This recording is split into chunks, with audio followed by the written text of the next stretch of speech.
व्यापारियों का ज़्यादा उत्पीड़न होता है और उसे ढूंढने की हर एक शख्स कोशिश करता है, वो नेता हो, राजनेता हो या वो सरकारी कर्मचारी हो, हर जगह व्यापारी ही दूहा जाता है। क्या कहेंगे आप उससे समाधान के लिए, क्या समस्या का समाधान निकालेंगे?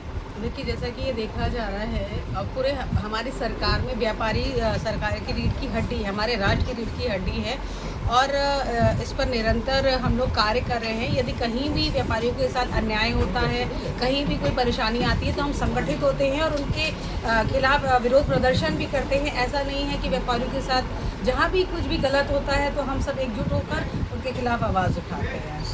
अधिकतर सर देखा जाता है व्यापारियों को कहीं जीएसटी वाले परेशान कर रहे हैं, तो कहीं सैंपल वाले परेशान कर रहे हैं, तो कहीं ना कहीं वो परेशान ही दिखते हैं। और उनका खास तौर से कोई अगर जीएसटी अदा कर रहे हैं तो उनको कोई लाभ नहीं मिलता, ऐसा जैसा कि उन्हें बीमा का लाभ हो या उनकी डेथ हो जाती है, उनके परिवारजनों को लाभ हो, पेंशन वगैरह उसके बाद मिले, कुछ ऐसी योजना है क्या आपकी? नहीं, बिल्कुल है। और अगर हम नियम पूरा काम करते हैं, जो सरकार ने नियम बनाए, हम नियम से पूरा जीएसटी पे कर रहे हैं, सेल्स टैक्स पे कर रहे हैं, हम कहीं भी चोरी नहीं कर रहे हैं, तो मुझे नहीं लगता है कि कहीं भी उत्पीड़न की संभावनाएं बनती हैं।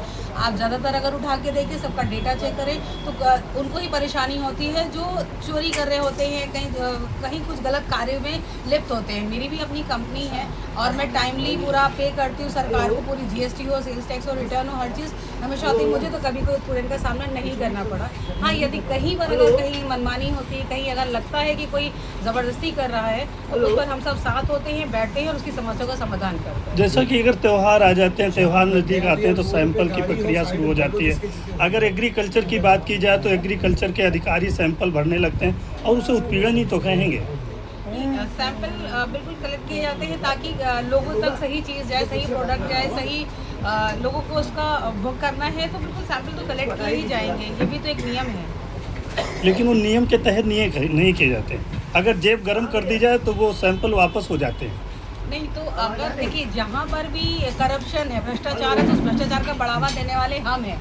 अगर हम उसको बढ़ावा देना नहीं, अगर हम नहीं बढ़ावा देंगे अपने कार्य को, अगर हम ईमानदारी से करें, पूरी तरह से करें, तो हम क्यों किसी को घूस दें और क्यों किसी को हम इसको बढ़ावा दें?